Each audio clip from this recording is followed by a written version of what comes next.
الحمد لله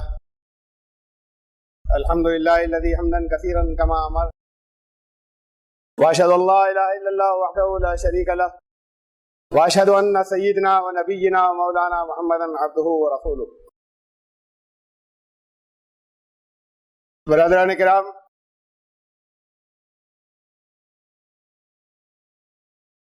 ہماری جو مناسک ہیں، یعنی جنہیں ہمارے یہاں عام طور سے عبادات کہتے ہیں، ان میں امت کے مختلف مسلکوں میں بڑے اختلافات،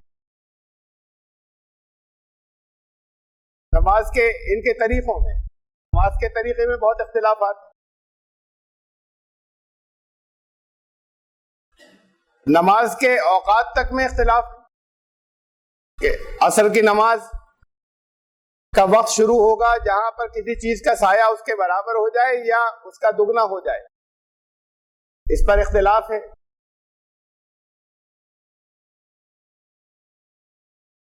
پھر جو طریقہ ہے اس کے اندر ہاتھ اوپر باندھے، سینے پر باندھے، ناف پر باندھے یا درمیان میں باندھے. رفع یدین کتنی مرتبہ کریں؟ رفع یدین کہتے ہیں ہاتھ کانوں تک اٹھانا.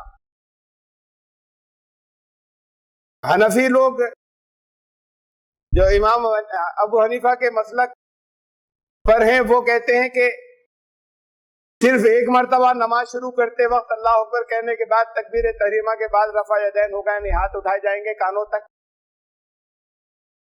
اور دوسرے مسلکوں کے لوگ کہتے ہیں کہ رکوع میں جاتے وقت بھی ہوگا، رکوع سے کھڑے ہوتے وقت بھی ہوگا رفع یدین، اور کہیں 2 رکعت کے بعد تحیات پڑھ کر اگر کھڑے ہوتے ہیں تب بھی کیا جائے گا. کانا جو ہے وہ کانوں تک ہاتھ اٹھائے جائیں گے.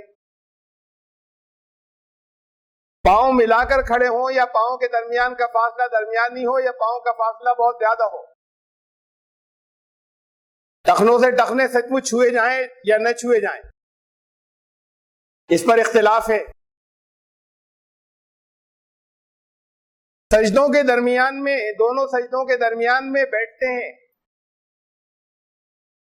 تو یہ جو بیٹھنا ہے اس میں بس سر اٹھاتے ہی جلدی سے دوسرے سجدے میں چلے جائیں یا ذرا دیر رکیں دونوں سجدوں کے درمیان میں بیٹھنے میں، اس پر اختلاف ہے.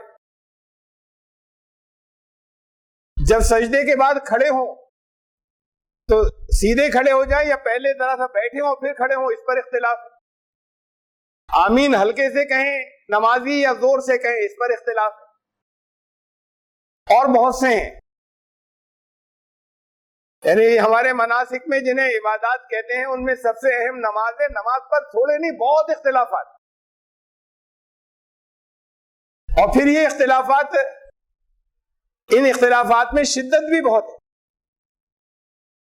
خالی ایسے ہوتا ہے بھی کچھ لوگ ایسے کر لیتے ہیں، کچھ ایسے کر لیتے ہیں. کچھ نے ہلکے سے آمین کہی تھی، کچھ نے زور سے کہہ دی تھی. جو ہلکے سے کہتے ہیں وہ کہتے ہیں جنہوں نے زور سے کہی انہوں نے برا کیا، غلط کیا، اور جنہوں نے آواز سے کہی آمین بالجہر کہتے ہیں وہ کہتے ہیں جنہوں نے ہلکے سے کہی انہوں نے برا کیا، غلط کیا. اور رفع یدین پر تو بہت ہی زیادہ شدت ہے. اس میں ایک مسلک کے لوگ تو اس درجے تک پہنچ گئے، اب پہلے نہیں سننے میں آتا تھا لیکن اب ہو گئی شدتیں زیادہ، کہ جس نے رکوع میں جاتے وقت، رکوع سے کھڑے ہوتے وقت رفع یدین نہیں کیا، کانوں تک ہاتھ نہیں اٹھائے، اس کی نماز ہی نہیں ہوئی. اور نماز جس کی نہیں ہوئی وہ کافر ہو گیا. پھر تو اب بات کافر تک آ گئی کہ جس نے یہ نہیں کیا وہ کافر ہو گیا. تو وہ چلتی ہے ایسے کہ نماز نہیں ہوئی، نماز نہیں ہوئی اور جان بوجھ کر نہیں ہوئی، اور پھر جان بوجھ کر جس نے نماز نہیں پڑھی وہ کافر. تو اب شدتیں اس درجے تک بڑھ گئیں. پھر ان پر مناظرے ہوتے ہیں ان مسائل کے اوپر، سینکڑوں، بلا مبالغہ سینکڑوں، میں نے کہہ دیا نہ معلوم کتنی تعداد ہوگی جو چھوٹے سے لے کر بڑے درجے تک کے مناظرے ہوتے ہیں. بھیڑ ہے ایک، وہ دیکھ رہی ہے اور ادھر سے دونوں طرف سے مناظروں میں منہ سے جھاگ نکلنے لگتے ہیں، چیخیں ہوتی ہیں، ہنگامے ہوتے ہیں، آنکھیں تیوریاں چڑھ جاتی ہیں، اس لیے کہ وہ بتا رہے ہیں کہ یہ ٹھیک ہے، یہ ٹھیک ہے. اس کے اوپر جب بحثیں ہوتی ہیں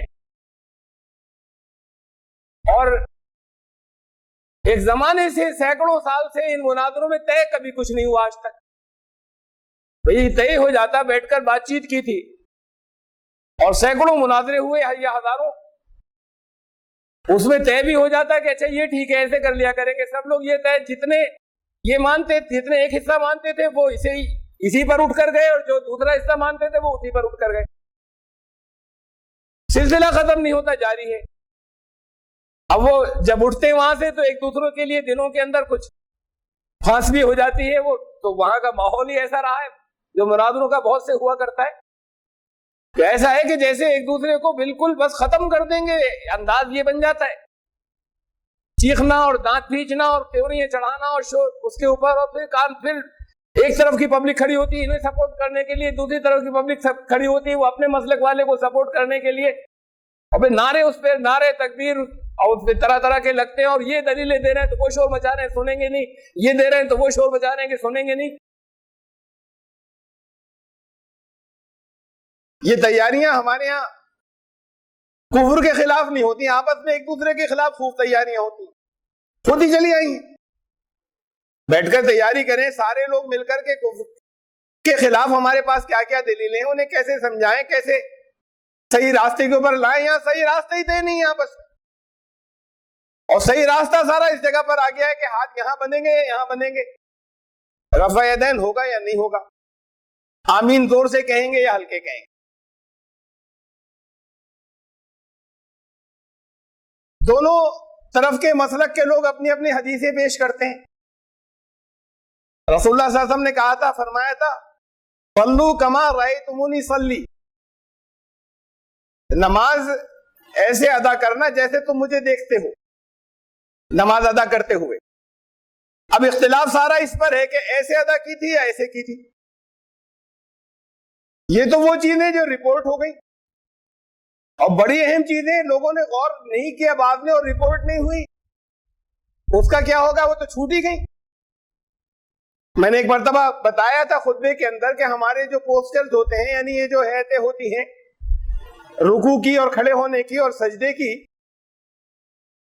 اس پر ڈیٹیلز نہیں ہوتی, تفصیل نہیں ہوتی کہ کمر ایسے سیدھی ہو, اس سے کتنے طرح طرح کے اس کے جو ہیں طبی فوائد ہیں, وہ ان تمام مختلف الگ الگ پوسچرز کے. ورنہ نماز تو ادا ہو جاتی ہے ہر طریقے سے, کھڑے کھڑے بھی ادا ہو جاتی ہے, بیٹھ کر بھی اللہ کو یاد کر لیتے اور کچھ پڑھ لیتے.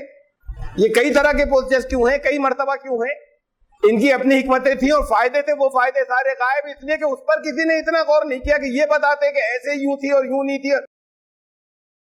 اب یہ چونکہ بعض کسی نے حضور صلی اللہ علیہ وسلم نے نہیں کہا تھا رفع یدین کرنا, بعض صحابہ کو دیکھا گیا ہے اور انہوں نے کہا کہ حضور صلی اللہ علیہ وسلم ایسے کرتے تھے, بعض کو دیکھا گیا انہوں نے کہا حضور صلی اللہ علیہ وسلم ایسے کرتے تھے. یہ ایک جگہ بھی نہیں آ رہا ہے کہ حضور صلی اللہ علیہ وسلم نے فرمایا تھا کہ دیکھو یہ جس کی رفع یدین نہیں ہوئی نماز نہیں ہوگی. تو جب اگر مسئلہ ایسا ہوتا کہ یہ فرما دیتے جو ایسا نہیں کرے نماز نہیں ہوگی, پھر اس مسئلے پہ شدت اختیار کرتے. دیکھنے میں کتنی چیزیں ایسی ہوتی ہیں جس پر انسان توجہ نہیں دیتا, بڑی اہم ہوتی ہیں, وہ نہیں رپورٹ ہوئی. بعض کو کہا, کسی نے دیکھا کہ کانوں تک ہاتھ اٹھائے تھے, اسے کہہ دیا اب اس پر بڑا زور ہے. ایک حدیث ہے ابو داؤد میں اور ترمذی میں, یہ دونوں کتابیں 6 جو زیادہ مستند کتابیں کہلاتی ہیں ان میں سے آتی ہیں. رسول اللہ صلی اللہ علیہ وسلم نے 3 مرتبہ فرمایا, الا ہلک المتنطعون, الا ہلک المتنطعون, الا ہلک المتنطعون, سن لو, آگاہ ہو جاؤ, خبردار, ہلاک ہو گئے وہ لوگ جنہوں نے شدت اختیار کی دین میں. سنو, جنہوں نے دین میں شدت اختیار کی ہلاک ہو گئے, سن لو, ہلاک ہو گئے وہ.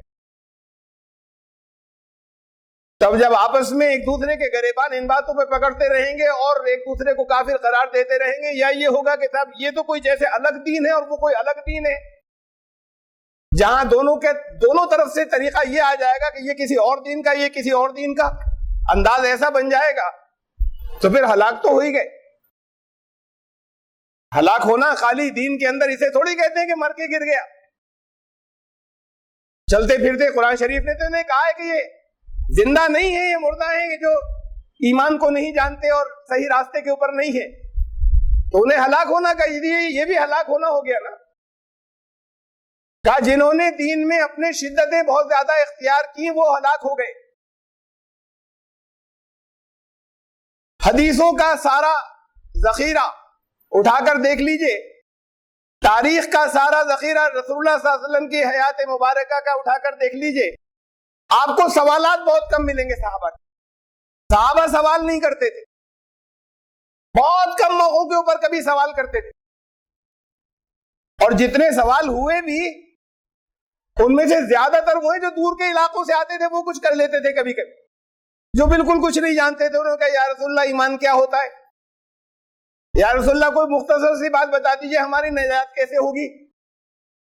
کسی نے ایک بار بھی یہ نہیں پوچھا کہ رکوع ایسے کریں یا سجدہ ایسے کریں یا ایسے کریں، یہ کسی نے کبھی پوچھا ہی نہیں۔ بھائی حج کے موقع پر 1.25 لاکھ کی تعداد ہے صحابہ کی، تو جب اتنے صحابہ ہو گئے تھے اور ممکن ہے کچھ اور بھی ہوں جو حج میں نہ پہنچ سکے ہوں، تو جب اتنی بڑی تعداد ایمان لانے والوں کی ہو گئی تھی، ان میں سے کسی کے سوالات تھے ہی نہیں۔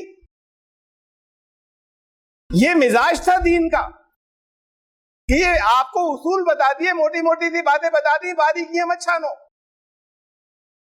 شدت اختیار مت کرو، اس سے سختیاں ہو جائیں گی۔ یہ مزاج تھا دین کا، اس لیے نہیں کرتے تھے سوال۔ دیکھ لیا ہم نے ایسے کرنے، بہت زیادہ پوچھنے کی ضرورت نہیں، کر لیں گے، اس میں تھوڑے تھوڑے ایک دوسرے سے مختلف ہو گئے تو ان کی کوئی اہمیت اتنی نہیں تھی۔ قرآن شریف نے کہا کہ کیا تم بھی ام تسلوا رسولکم کما سئل موسیٰ من قبل، تم بھی اپنے رسول سے ایسے ہی سوال کرو گے جیسے تم سے اس سے قبل موسیٰ سے کیے جاتے تھے، حضرت موسیٰ علیہ السلام سے بنی اسرائیل۔ پھر قرآن ہی یہ بتاتا ہے کہ انہوں نے جو میخیں نکالی تھی مسائل کی، یہ بتائیے اس کی ڈیٹیل، یہ بتائیے اس کی باریکی، یہ بتائیے، اس کی وجہ سے اس کے جواب آتے تھے اور سختیاں ہوتی چلی جاتی تھی، سختیاں لاگو ہوتی چلی جاتی تھی، پھر سختیوں میں اتنے پھنس گئے کہ عمل کرنا ان کے لیے ناممکن ہو گیا۔ جتنی چیزیں دین کے لیے اہم ہے، ضروری ہے، کیسے ممکن ہے کہ رسول اللہ صلی اللہ علیہ وسلم بتا کر نہیں جائیں؟ بتا دیا۔ اب زیادہ باریکیاں صحابہ سوال نہیں کرتے تھے کہ اب ہر باریکی کو، اور پھر سوچ رہے ہیں کہ اگر یہ سچویشن ہوگی تو کیا ہوگا، اگر پاؤں پڑتے میں تھوڑا سا ایسا ٹیڑھا ہو گیا تو کیا ہوگا۔ یہ سب سوالات نہیں ہوتے تھے حضور صلی اللہ علیہ وسلم سے، ہے ہی نہیں صاحب۔ بات کو جو ہمیں لوگوں نے رپورٹ کیا، ہم نے ایسے دیکھا، ہم نے ایسے دیکھا، ہم نے ایسے دیکھا، وہ چیزیں ہمارے پاس کہیں یہ نہیں مل رہا کہ کسی کے صحابہ جا رہے ہیں اکٹھے ہو کے کہ یہ بتا دیجئے۔ بات بہت کم ہے، بہت خاص باتوں کے اندر کے جہاں جا کر کوئی بہت اہم بات ہوتی تھی پوچھتے تھے کہ بھئی یہ فلاں میرے پاس مجھے تکلیف ہے، اس سے کہیں وضو تو نہیں ٹوٹ گیا، کیا کروں میں؟ ورنہ باریک ہوئی اپنے فیصلے خود کر لیتے تھے، بنیادی چیزیں انہوں نے دیکھ لی تھی۔ یہ طریقہ تھا بنی اسرائیل کا، باریکیوں کے اندر زیادہ پڑھنا اور اس کا جواب آ جائے۔ تو یہ بھی قرآن نے کہا کہ پھر ایسے سوالات اتنے نہیں کرو کہ اس کا جواب آ جائے جب، تو پھر تم مصیبتوں میں پڑ جاؤ، مشکلات میں پڑ جاؤ۔ مفہوم ہے قرآن کی ایک آیت۔ ہمارے یہاں عملاً ایسے ہی ہوا، اتنی بال کی کھال، اتنی باریکی، ایسی سچویشنز کے جو شاید کبھی وہ ایسی حالتیں جو کبھی پیش ہی شاید نہیں آئیں گی، اب وہ سب رکھی ہوئی ہیں فقہ کے اندر، اس کی بھی کہ یہ اگر یوں ہو، اگر ایسا کر لیا، اگر ایسا ہے، وہ سب اگر سوچ کے، اور اس کی کتابیں ضرورت نہیں تھی، بنیادیں آ گئیں، اس کے اوپر غور کریں۔ اور اس کی اہمیت نہیں تھی، اہمیت کس چیز کی تھی؟ اس پر کوئی بحثیں نہیں ہے، کوئی مناظرے نہیں ہے، کوئی غور و فکر نہیں ہے، کوئی رائے نہیں ہے، کوئی تقریریں نہیں ہے، کوئی کتابیں نہیں ہیں، اور کسی کو کسی سے کوئی غرض نہیں ہے۔ قرآن نے کہا کہ نماز ساری برائیوں سے روک دیتی ہے، نماز روک دے گی، یہ نہیں کہا تھا کہ نمازی کو رکنا چاہیے۔ اب نماز پڑھ رہے ہیں جو لوگ، ان کی نہیں رک پانی برائیاں، تو پھر کیا ہے، کہاں پر کمی ہے، اس کی طرف سے پریشان ہو، اس پر کوئی سوال نہیں۔ کیا اہم بات ہے کہ ہاتھ اٹھایا تھا یا نہیں اٹھایا تھا، یا زندگی نماز سے بدل گئی، دونوں میں سے کیا اہم ہے؟ اس پر کوئی سوال نہیں ہے کہیں پر امت کے اندر کہ حضوری کی کیفیت اللہ اکبر کہتے وقت پیدا ہوئی یا نہیں ہوئی کہ میں اللہ کے سامنے حاضر ہوں۔ سارا زور اس پر ہے کہ ہاتھ کتنے اٹھے، کتنی دور پر بندھے، اور پھر سلام پھر کر چلے جائیں، ایسے نہیں ایسے ہو، آواز اتنی نکلے۔ اس پر یہ بھی کچھ بھی نہیں کہ وہ کیفیت تمہاری پیدا ہوئی یا نہیں ہوئی، کہ اللہ کے سامنے حاضر ہو، یہ ہوئی تھی یا نہیں ہوئی تھی، اس پر یہ کوئی سوال نہیں اٹھاتا. سوال کوئی یہی اٹھاتا کہ بھائی یہ کیفیت قائم نہیں ہوئی تو نماز نہیں ہوگی. تو یہ کوئی نہیں کہہ رہا یہ کیفیت قائم نہیں ہوگی تو نماز نہیں ہوگی. نہیں، تم نے وہ جو سامنے سے کھڑے ہو کر کیا تھا اس میں اتنا ہاتھ اٹھا تھا، اتنے پنجے بیٹھے تھے، تو تمہاری نماز ہو گئی، ختم. تمہارے چاہے اللہ کے سامنے حاضر ہونے کی کیفیت تھی یا نہیں تھی، یہ ہو گئی، اس کا کوئی ذکر نہیں. پھر صلاۃ خالی اتنی سی نہیں تھی.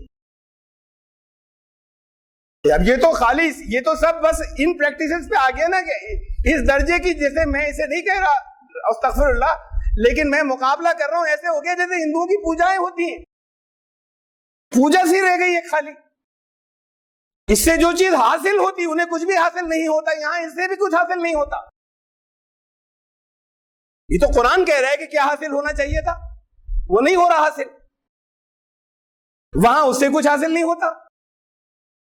جھگڑے اس پہ ہوتے ہیں پنڈتوں کے کہ کتنی دفعہ سواہا کہا، کتنے سامگری اتنی ڈالی تھی یا اتنی ڈالی تھی، یہ ڈالا تھا یا یہ ڈالا تھا. اللہ کو اس سے بندگی کے تعلق سے، بندگی کے اندر اس سے، بندگی کا اس بات سے کوئی تعلق نہیں کہ ہاتھ ذرا اونچا تھا یا ہاتھ ذرا نیچا تھا. لیکن اگر کیفیت آپ کی نہیں ہے تو پھر وہ سارا کا سارا اس کا تعلق اس بات سے ہے کہ بندگی تھی یا نہیں تھی. تو اس کو چھوڑ کر سارا اختلاف اس پر اور اس پر مناظرے. پھر صلاۃ خالی یہ نماز نہیں ہے جو ہم ادا کرتے ہیں. اور یہ ساری، اسی لیے میں نے جتنی دفعہ عبادت لفظ استعمال کیا ہے کہ مناسک، جسے ہم عبادت کہنے لگے. عبادت تو زندگی کے ہر لمحے میں ہر کام ہے دین کا، وہ سب عبادت ہے، خالی نماز اور روزہ عبادتیں نہیں. یہ جو مناسک ہیں ہمارے، ان میں صلاۃ جو ہے وہ صرف یہ نماز نہیں. اب ایک تو قرآن شریف نے کہا ان الصلاۃ کانت علی المؤمنین کتابا موقوتا، ایمان لانے کے اوپر صلاۃ پابندی وقت کے ساتھ فرض کی گئی ہے. تو وہ تو پھر یہی نماز تھی جب اس کا وقت آیا. تو پھر ایک اور جگہ قرآن شریف نے کہا، اور کئی جگہ ہے، میں صرف ایک حوالہ دے رہا ہوں. سورہ ابراہیم میں حضرت ابراہیم علیہ السلام کی دعا ہے. حضرت ابراہیم نے کہا کہ اے میرے رب، میں نے اپنی ذریت کو، اپنی نسل کو جا کر بسا دیا ہے، چھوڑ دیا ہے جا کر وادی بواد غیر ذی زرع، ایسی جگہ جہاں کچھ کھانے پینے کو نہیں ہے دور تک اور کچھ اگے گا بھی نہیں، ایسی جگہ چھوڑایا ہوں میں اپنی نسل کو. پھر فرمایا ربنا لیقیموا الصلاۃ، اے ہمارے رب یہ میں نے اس لیے کیا کہ یہ صلاۃ قائم کرے. اب صلاۃ قائم کرنا ہمارے یہاں تو یہی سمجھا جاتا ہے، اگر یہ خالی یہ نمازیں ہوتی تو صلاۃ قائم کرنے کا مطلب پانچوں وقت مسجد میں پڑھیں، یہ ہوتا ہے صلاۃ کا قیام، کہ قائم کر دی کہ پانچوں وقت مسجد میں پڑھنا ہے، صلاۃ قائم ہو گئی، نماز قائم. ٹھیک ہے، نماز کے مفہوم میں آ گئی یہ بات. حضرت ابراہیم نے کہا کہ اے رب، میں نے اپنی نسل کو اب وہاں پر چھوڑ دیا ہے لے جا کر جہاں کچھ نہیں ہے کھانے پینے کو، نہ ہے نہ ملے گا، وہاں چھوڑ کر میں چلا آیا. اس لیے چھوڑایا کہ یہ صلاۃ قائم کرے. کون تھے وہ جنہیں چھوڑائے تھے؟ نسل تو آئے گی بات کو اس میں سے. حضرت ہاجرہ ان کی اہلیہ، اور گود کا بچہ حضرت اسماعیل، جو ابھی گود کا بچہ دودھ پیتا، ابھی بیٹھنا بھی نہیں آیا، یہ صلاۃ قائم کریں گے. کوئی مسجد تھی وہاں پر، اچھا بن جائے گی تو کیا حضرت ہاجرہ امام بنیں گی؟ کیا وہ دودھ پیتا بچہ مقتدی بنے گا؟ ابھی وقت لگے گا، یہاں نسلیں چلیں گی تو یہ صلاۃ قائم کرے. تو پھر صلاۃ قائم کرنے کے لیے عراق سے اتنے دور کیوں آئے؟ وہاں کر لیتے. اگر یہ پانچوں وقت کی پابندی سے نماز پڑھنا یہاں پر مطلب تھا تو یہ تو عراق میں کر سکتے تھے، اور یہ انہیں کرنا تھا، یہ حضرت ہاجرہ کو کرنا تھا، اور نسل وہاں سے بھی چلتی. تو پھر وہاں عراق میں کرتے. بہت سفر کیے، مصر بھی گئے، شام بھی گئے، مصر اور شام میں کرتے. ایسی جگہ پہنچے کہ جہاں پر بظاہر سامنے سے یقینی موت تھی، اور پھر کوئی مردوں کی ٹیم ہوتی کہ بھئی یہاں پر دیکھو پانچوں وقت پابندی سے نماز پڑھنا. ایک خاتون اور ایک دودھ پیتا بچہ کہا کہ میں اس لیے چھوڑ آیا ہوں کہ صلاۃ قائم کرے. یہ 5 وقت کی نماز نہیں ہے. یہ اس مرکز پر چھوڑ کے آئے ہیں جو تمام عالم کا ہمیشہ کے لیے دینی مرکز بنے گا. اس مرکز پر چھوڑ کر آئے ہیں اور اس نظام کو وہاں پر قائم کریں جس کا مرکز یہ ہوگا, وہاں جو نسل چلے. یہاں پہ صلاۃ وہ نظام ہے جو دین کا مکمل نظام ہے, وہ صلاۃ ہے, اس کے قیام کے لیے وہاں چھوڑ کر آئے. یہ 5 وقت کی نماز تو کہیں بھی قائم ہو جاتی, بلکہ وہی زیادہ وہی بہتر تھا. اور وہاں کے مردوں سے کہا جاتا ہے, وہاں پر ایک خاتون اور بچے سے تھوڑی کہتے, نسل وہاں پر بھی آگے چلتی. دیکھیے زکوٰۃ آپ لوگ سب جانتے ہیں, مال کسی کا ایک خاص حیثیت ہو جائے تو اس کے بعد اب وہ غریبی ریکھا سے اوپر اٹھ گیا, کہتے ہیں صاحب نصاب ہو گیا ہماری فقہ کی یا شریعت کی زبان میں, تو وہ اپنی آمدنی یا سرمایہ کا ایک مخصوص حصہ جو ہے وہ دے گا, ادا کرے گا. یہ زکوٰۃ ہے. اتنی جگہ کہا قرآن شریف نے, ہاں تو زکوٰۃ دینا ادا کرنا یہ تو یہی زکوٰۃ ہے. لیکن قرآن شریف میں یہی زکوٰۃ کا لفظ سنیے. حضرت یحییٰ سورہ مریم میں حضرت یحییٰ علیہ السلام کے بارے میں فرمایا وَحَنَانًا مِن لَدُنَّا وَزَکَاةً, وَحَنَانًا مِن لَدُنَّا وَزَکَاةً آئے تھے. بہت ہماری طرف سے اس کی ایسی تربیت ہوئی تھی یا حضرت یحییٰ کی کہ وہ بہت نرم دل تھے, وَزَکَاةً اور بڑے پاکیزہ تھے. یہاں کوئی پیسہ دو, حضرت یحییٰ ایسے تھے کہ بڑے نرم دل تھے اور زکوٰۃ تھے. تو حضرت یحییٰ زکوٰۃ تھے, یہ زکوٰۃ ادا کرنے والی زکوٰۃ نہیں. زکوٰۃ کا مطلب بہت پاکیزہ, یہ زکوٰۃ کا مطلب ہے پاکیزگی. تو ایک اور زکا کے معنی ہے بڑھنا, ایوولوشن, ترقی, وکاس, ارتقاء. تزکیے کے اندر انسان کا ارتقاء ہوتا ہے, آگے بڑھتا ہے, ایوولوشن, وکاس ہوتا ہے. اور زکات سے بھی یہی ہوتا ہے. تو اس لیے اس کو زکات کہتے ہیں, زکات دینا. انسان کا تزکیہ ہو جائے اور انسان جو ہے وہ اوپر اٹھتا چلا جائے, یہ ایک زکات ہے. اور ایک زکات یہ ہے کہ اپنے مال, ایک خاص مال آ جائے تو پھر پیسے دینا لازمن فرض ہے, ایک یہ زکات ہے. تو وہ مکمل پورا ایک نظام ہے, اس کا حصہ ہے زکات. اور ایک یہ ہے کہ مال کی زکات ہے, یہ ایک حصہ اس کا یہ ہے. ایسے ہی صلاۃ ہے کہ دین کا ایک مکمل نظام جسے قائم کرنا وہ بھی صلاۃ ہے, اور یہ 5 وقت کی نماز پڑھنا ہے کہ یہ بھی صلاۃ ہے. اور ان دونوں میں تعلق ہے. یہ 5 وقت کی نماز ایسے ہوگی, ایسے نہیں کہ ہاتھ یہاں باندھے تھے, یہاں باندھے تھے, ہاتھ اٹھے تھے یا نہیں اٹھے تھے, ایسے کہ وہ اس کیفیت کے ساتھ میں کہ اس وقت میں اللہ کے سامنے حاضر ہوں سب سے کٹ کر. جب ایسے ہوگی تو پھر اس سے وہ نظام قائم ہوگا. یہ دونوں کا تعلق ہے آپس میں. جب اپنے دل سے مال کی محبت نکال کر وہ جو لازم ہے کسی پر احسان کرنے کے لیے نہیں, جب اس کا حق تھا, جب اس کو حق پہنچائیں گے, اس زکات کو ادا کریں گے, تب یہ ترقی ہوگی کہ اوپر اٹھیں گے, اور پھر تب تزکیہ ہوگا. ان کا تعلق ہے آپس میں. تو یہ سوچنا ہمیں یہ چاہیے کہ ابھی تو لوگ یہ نہیں جانتے کہ صلاۃ اس سے الگ بھی کچھ ہے, زکات اس سے الگ بھی کچھ ہے. اور ہیں تھوڑے سے لوگ وہ کہتے ہیں صرف نظام ہے, یہ 5 وقت کی نماز نہیں ہے. انہوں نے اسے چھوڑ دیا اور یہ اکثریت نے اسے چھوڑ دیا, اس نظام کو, اس سسٹم کو. تو ساری شدت اور ان چیزوں کے اوپر. تو یہ نہیں ہے, اتنی تشدد کی چیزیں ہیں جس سے ہلاکتیں آئی ہیں, جس سے امت کے اندر تفرقہ آیا ہے. چیزیں ہیں موجود کہ رسول اللہ صلی اللہ علیہ وسلم نے فرمایا ایسے. اچھا اگر فرض کیجئے ایسے نہیں کہا تھا, ہاتھ نہیں اٹھے تھے, اگر بار کئی مرتبہ نہیں اٹھے تھے, تو اس سے نماز کے اوپر یہ ویسے کامن سینس کی بات ہے کہ نماز میں کوئی فرق نہیں آیا. ارکان صحیح ادا ہو گئے ہوں کہ سجدوں کی تعداد پوری ہوئی ہو, بندگی کی کیفیت کے ساتھ میں قیام جو ہے وہ ٹھیک سے ہو گیا ہو, تشہد ہوا ہو. یہ ہے نماز کے ارکان بنیادی. نہ آمین نماز کا رکن ہے, نہ رفع یدین نماز کا رکن ہے, لازمی رکن جسے کہا جاتا ہے. سورہ فاتحہ ہے کہ سورہ فاتحہ ضرور پڑھی ہو, اس کے بغیر نماز نہیں ہوگی, قیام کے بغیر نہیں ہوگی, رکوع کے بغیر نہیں ہوگی, سجدوں کے بغیر نہیں ہوگی, تشہد. یہ ارکان ہے. ان ارکان کی کیفیت میں ذرا سا فرق ہو جائے تو پھر اس کے بعد لوگ باریکیاں نکال کر ہمیں پڑھا تھا, ہمیں بتایا گیا تھا کہ ایسے بیٹھنا چاہیے. اس کے اندر قاعدے کے اندر, تشہد کے اندر کہ پاؤں کے پنجے دونوں کے قبلہ رخ ہوں. کیسے بیٹھیں گے قبلہ رخ کر کے؟ دونوں کے. اور ایک پاؤں بچھا بھی ہوگا, اب دونوں کو آپ کھڑا نہیں کریں گے, ایک پاؤں بچھا ہوگا, دونوں قبلہ رخ ہو.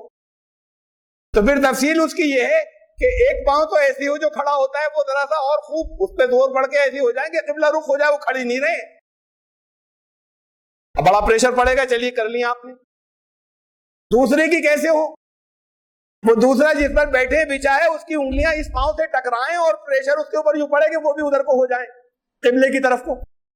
وہ اس شکل میں ہو کہ پاؤں اس سے لگنے کے بعد زور پڑ کے وہ انگلیاں بھی ادھر کو, سارا پوز ہی بناتے رہیں کہ نماز میں تو کہیں دل ہی نہیں لگے گا, سمجھ بھی نہیں آئے گا, ایسے ہی نہیں بیٹھا جاتا وہ, اور آپ کر لیجئے ایک سے بھی نہیں بیٹھا جائے گا. اور سارے توجہ اس پر ہوگی کہ یہ ہوا یا نہیں ہوا, اور کتنی جلدی ختم ہو, اب یہ تیار بھی ختم نہیں ہوئی, ابھی بیٹھنا ہے آخر تک. تو یہ آپ یہ ہیں, یہ باریکیاں وہ ہیں جو مشکلات میں ڈالنے والی. جو مقصد ہے وہ مقصد غائب ہو گیا, جو روح تھی وہ ختم ہو گئی, جو اسپرٹ تھی جو ختم ہو گئی, اس سے جو مقاصد حاصل ہوتے تھے وہ ختم ہو گئے. رسول اللہ صلی اللہ علیہ وسلم اس لیے آئے تھے کہ دین کو قائم کر دیں تمام عالم کے اندر, لوگوں کی اخلاقیات کو اونچا کر دیں, آپ کے زندگی کو جو صحیح راستے پہ نکال کر آپ کو آگے پہنچا دیں, اس دنیا میں بھی کامیابیاں آپ کو دلوائیں, آپ سربلند ہوں اور تمام سب کے اوپر حاوی ہوں. اس لیے تشریف لائے تھے, اس لیے تشریف لائے تھے کہ یہ بتائیں کہ ہاتھ یوں ہوگا یا یوں ہوگا. یہ رکھیں جو کچھ ہمیں معلوم ہوا, جتنا کوئی بھی نہیں کرے, نہ میں حنفیوں سے کہہ رہا, آپ سے بھی کہہ رہا ہوں, نہ آپ شدت کریں نہ. اگر آپ نے فرض کیجئے انہوں نے بہت تحقیق کر کے کسی ایک گروپ نے کہا یہ زیادہ صحیح حدیث ہے, تو کیوں نہیں مان لیتے, آپ بھی کر لیا کریے. آپ سوچیں کہ میں کر لوں گا تو میں اپنے دین سے ہٹ جاؤں گا, یہ دین کوئی الگ ہو گیا امام حنیفہ والا, میں اس دین سے ہٹ جاؤں گا. ابھی وہ یہ بھی حدیث وہ اگر نہ کریں تو ایسا نہیں کہ نماز نہیں ہوگی. عصر کا وقت بعض لوگوں کے نزدیک جب سایہ برابر ہو جائے کسی چیز کا, وہاں سے شروع ہوتا ہے, بعض کے نزدیک وہاں سے حضرت امام حنیفہ کے جب تک دگنا ہو جائے کسی چیز کا. اب 1 گھنٹے کے تقریباً 1 گھنٹے سے کوئی زیادہ کا فرق ہے عصر کا وقت شروع ہونے میں. تو یہ ضروری ہے ان لوگوں کے لیے جو یہ مانتے ہیں جہاں کہیں بھی مسجد بنائیں, یہ ضروری سمجھتے ہیں کہ عصر کی اذان اسی وقت دے دیں. ارے بھائی بات کو بھی تو کر سکتے تھے آپ, جب عصر کا وقت تو مغرب تک چل رہا ہے, اس میں تو کوئی اختلاف نہیں ہے. اگر کسی جگہ ابھی لوگوں کو علم نہیں ہوا ہے اور سمجھ میں نہیں آیا اور اختلاف ہو جائے گا, جھگڑا ہو جائے گا, لوگ سمجھدار نہیں ہیں, یہ تو بتائیے انہیں کہ یہ حدیث ہے. لیکن لوگوں کی سمجھ میں آ جائے تو کیجئے, اور بتانا چاہیے لوگوں کو اگر ہے تو. لیکن ابھی نہیں معلوم لوگوں کو, ان کے لیے اگر نئی چیزیں تو نہیں, ہم اس وقت سے شروع کریں گے جہاں سے شروع ہو رہا ہے. بات کو بھی تو کر سکتے تھے جس پہ کوئی اختلاف نہیں ہوتا, عصر کا وقت موجود ہے, مغرب تک ہے, اس پر تو کوئی اختلاف نہیں ہے, تو اسی جگہ سے کر لیں تاکہ اختلاف نہیں ہو. اور یہ بتائیے لوگوں کو, ذہن جب ہموار ہو جائے آپ پہلے بھی رکھ لیجئے گا. یہ شدتیں ہیں کہ نہ یہاں سے رکھنا ہے, ایسے رکھنا ہے. اور یہ شدتیں اس میں بھی ہیں کہ اگر نماز پڑھتے میں کسی کی گر گئی ٹوپی تو اب ایک صاحب لے کر کھڑے ہو گئے, ہر دفعہ کھڑے ہوں گے تو سر پہ ٹھوکیں گے. یا یہ کہ کسی نے اگر ٹوپی شروع سے نہیں پہنی تھی, اس لیے کہ ہے, اس میں بھی اختلاف ہے. امام حنیفہ کے نزدیک نماز ہو جاتی ہے, سمجھ لیجئے گا. یہ کوئی نہیں کہتا نماز نہیں ہوتی, وہ کہتے ہیں ادب کا نہیں ہے یہ حلیہ, مکروہ ہوتی ہے. اور باقی حضرات کے نزدیک, مسلکوں کے نزدیک ہے کوئی حرج نہیں ہے. تو پھر اگر کوئی یہ سمجھ رہا ہے کوئی حرج نہیں ہے, تو آپ کیوں اپنا مسلک اس کے اوپر زبردستی لاگو کر رہے ہیں؟ یہ ہمارے یہاں شدت ہے. یا کچھ علم کی کمی معلومات کی, لیکن معلومات ہو تو اس کے اندر معلومات جتنا علم بڑھتا چلا جاتا ہے اتنا ظرف بڑھتا ہے, اتنی وسعت آتی ہے, اتنا تنگ نظر نہیں ہو جاتا جتنا علم بڑھتا ہے. یہاں یہ کہ تنگ نظری بڑھ رہی ہے. مقصد پہ غور کریں, یہ دیکھیں کہ کس سے کیا فائدے حاصل ہو رہے ہیں, ہمارے قیام کا مقصد کیا تھا, امت کا مقصد کیا تھا, رسول اللہ صلی اللہ علیہ وسلم اصلاً کس لیے تشریف لائے تھے. یہ چھوٹی چھوٹی چیزوں, بس اس کے بعد اس سے آگے دین کی باتیں ہی نہیں ہوتی, بس یہی ہوتی ہیں ساری باتیں, کوئی اور چیزیں ہوتی ہی نہیں دین کی, ساری سب مناظرے اسی پر ہوتے. اور ایک مناظرہ اس پر بھی کریے نا کہ ہم تمام دنیا کے اندر بیٹھ کر کریے مناظرہ کہ کیا طریقہ ہوگا جس سے تمام دنیا میں سربلندی ہو جائے. اس پر بھی کیجئے کیا طریقہ ہوگا جس سے تمام دنیا اسلام میں آ جائے. مناظرے اس پر بھی کریے نا, اس پر نہیں ہوگا. کیا طریقہ ہوگا کہ نماز کی کیفیت جو ہے وہ سچ مچ قائم ہو؟ اس پر بھی کیجئے، اس پر نہیں ہوگا۔ جیسے جیسے سمجھے ظرف ہو، اور منع کیا گیا ہے کہ باریکیوں کے اندر بہت بال کی کھال مت نکالو، اصولوں کو سمجھ لیجئے، بنیادی اصول رہیں زندگی کے اندر، اس میں اگر امت میں کچھ تھوڑا بہت اختلاف ہوگا کوئی حرج نہیں، جو اصل مقاصد ہیں اس میں اختلاف نہیں ہونا چاہیے۔ ایک حدیث بیان کی جاتی ہے، اختلاف امتی رحمتی، میری امت کے اختلاف میں رحمت ہے۔ اب یہ جو مناظرے ہو رہے ہیں ان میں رحمت ہے جو منہ نوچے ڈال رہے ہیں ایک دوسرے کا، جس میں بالکل ایک دوسرے کو دین سے نکالے دے رہے ہیں، خارج کیے دے رہے ہیں، کافر بنائے دے رہے ہیں، یہ رحمت ہے؟ اس اختلاف میں رحمت ہوگی؟ جو دل پھٹے ہوئے ہیں، ایمان لانے والوں کو کہا ایمان لانے والے تو وہ ہیں کہ تم پہلے دشمن تھے، فَأَلَّفَ بَيْنَ قُلُوبِكُمْ، پھر ایمان لانے کے بعد اللہ نے تمہارے دلوں کو جوڑ دیا، تم بھائی ہو گئے، فَأَصْبَحْتُمْ بِنِعْمَتِهِ إِخْوَانًا۔ اور یہ منافقوں کے لیے کہا، اور ان کے جن کے دلوں میں ایمان نہیں ہے، قُلُوبُهُمْ شَتَّىٰ، دل پھٹے ہوئے ہیں۔ ایمان لانے بھائی ہوتے ہیں، اختلاف ہوتے ہیں، لیکن بھائی بھائی کو یہ نہیں چاہتا کہ زمین میں گھس جائے۔ اختلاف اپنی جگہ ہمارا ہوگا، لیکن ایسا نہیں ہو کہ دوسرے ان پر حملہ کر لے، اس کا مستقبل برباد ہو جائے، وہ ہے تو پھر وہ بھائی نہیں ہے۔ تو دین نے تو بھائی بنایا، یہ ہم نے اس کے اندر اس اختلاف میں رحمت کہاں سے آ جائے گی؟ پھر کون سے اختلاف میں رحمت؟ اگر اس میں رحمت نہیں ہے تو ایک دوسرے کے منہ نوچنے میں، دین سے خارج کرنے میں، اس چاہیں کہ یہ زمین میں گھس جائے، اس میں اگر رحمت نہیں تو رحمت پھر کون سے اختلاف میں ہوگی؟ اسے بھی بتائیے نا، سوچئے۔ الگ الگ معمولی چھوٹی چھوٹی چیزوں پہ الگ الگ ہوں گے، کسی نے ہاتھ یہاں باندھ دیا، کسی نے یہاں باندھ دیا، کوئی حرج نہیں ہے۔ کسی کے پاؤں تھوڑے کم کھلے میں، کسی کے زیادہ کھلے میں، دونوں ایک دوسرے سے شدت نہیں کریں، کوئی حرج نہیں ہے۔ اور اس سے آگے کسی کی داڑھی لمبی ہے، کسی کی چھوٹی ہے، کوئی حرج نہیں ہے، کوئی ایک دوسرے کے منہ نیچے ڈال رہا۔ کوئی کھانے میں کچھ چیزیں پسند کرتا ہے، کسی کا حلیہ کیسا ہے، کوئی پینٹ شرٹ پہن رہا ہے، کوئی کرتا پاجامہ پہن رہا ہے، نہ پیجامہ رسول اللہ صلی اللہ علیہ وسلم نے پہنا تھا، نہ پینٹ رسول اللہ صلی اللہ علیہ وسلم نے پہنی تھی، وہ پیجامے والے کہتے ہیں مسنون لباس ہے۔ تو ان پر کوئی شدت ہے، اور نہیں پہنا سکتے، دنیا میں ہر جگہ مر جائیں گے، جو ٹھنڈے علاقوں کے لوگ ہیں ان کا وہاں کا لباس ہے۔ اس میں اس اختلاف، الگ الگ عادتیں ہوں گی، الگ الگ مزاج ہوں گے، الگ، ہاں سطر ڈھکا ہوا ہونا چاہیے، جو لباس کی شرائط دین نے رکھی ہیں۔ اسلامی لباس کچھ نہیں بتایا دین نے، اسلامی لباس وہ ہے جو سطر ڈھکے، سطر کھلا ہوا نہیں ہو۔ اسلامی لباس وہ ہے جسے پہننے کے بعد دل میں تکبر پیدا نہیں ہو۔ اسلامی لباس وہ ہے جس میں خرچ ہو، چاہے نفاست کے لیے، اپنے آرام کے لیے، اسراف بے جا نہ ہو، بے جا خرچ نہ ہو۔ اسلامی لباس وہ ہے جس میں کسی غیر قوم کی مذہبی تقلید نہیں ہو، یہ خیال رکھیے گا۔ غیر قوم لباس نہیں، لباس تو کہیں کا ہر جگہ کے الگ الگ ہے، ان کے مذہبی پادریوں والا نہیں ہو، ان کے پنڈتوں والا نہیں ہو، جس سے یہ ہوتا ہے کہ یہ اس کو پہن کر ہی یہ مذہبی رسومات ادا کر، یہ اسلامی لباس۔ اس کے بعد ان شرطوں کے ساتھ جو کچھ بھی ہو وہ اسلامی لباس ہے۔ ہمارے یہاں نام فکس ہو گئے، کرتا پیجامہ اسلامی لباس ہے، مرغ مسلم اور بریانی اسلامی کھانے ہیں، تاج محل اسلامی عمارت ہے۔ تو یہ ہمارے یہاں یہ اصول ہیں اسلام نے دیے ہیں، ان اصولوں کے ضابطے میں جو کچھ بھی آئے گا، اختلاف اس پر ہو رہا ہے، شکلیں ایک جیسی ہوں، حلیے ایک جیسے ہوں، منہ نوچ لیں ایک دوسرے کا، ایمانیات اور عقائد پہ جتنے اختلاف ہو خوب جھگڑا کریں، رحمت برسے گی۔ ارے ایمانیات میں ایک ہوں، عقائد میں ایک ہوں، جھگڑا نہیں کریں، معمولی کوئی اختلاف ہے، اور طرح طرح کے حلیے رنگا رنگ کے ہیں اگر ہیں تو رحمت تب ہوگی۔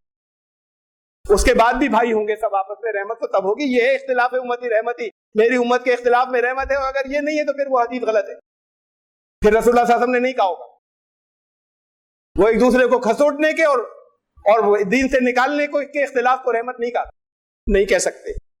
اس اختلاف سے الگ اپنے مقصد کو سمجھیے، زندگی کے مقصد کو سمجھیے، ہمیں کیا کرنا تھا، اپنے ان مناسک کے مقصد کو بھی سمجھیے، روزے سے کیا حاصل ہونا تھا، حج سے کیا حاصل ہونا تھا، نماز سے وہ چیزیں حاصل نہیں ہو رہی تو فکر کی ضرورت ہے کہ کیسے ہوگی وہ چیزیں حاصل ہونی چاہیے. اس مقصد کو سمجھیں اور کوشش کریں کہ وہ حاصل ہو, اور وہ حاصل ہونے کے بعد پھر دنیا میں سربلندی ہے اور آخرت کے اندر اللہ کے ہاں تقرب کا مقام. تو اللہ تعالی ہمیں ان چیزوں کے اوپر, ان باریکیوں کے اوپر اور اس کے اوپر جس کے اندر ہم الجھ گئے. علامہ اقبال نے کہا تھا کہ حقیقت خرافات میں کھو گئی, یہ امت روایات میں کھو گئی, اپنی اپنی الگ الگ روایات. اب وہ کہتے ہیں ہم اس والی کو نہیں مانیں گے, کہتے ہیں ہم اس کو نہیں مانیں گے, تو ٹکڑے ہو گئے. اور پھر اس سے پتہ نہیں کیسی کیسی خرافات ہوتی ہیں جس پر شدتیں ہوتی.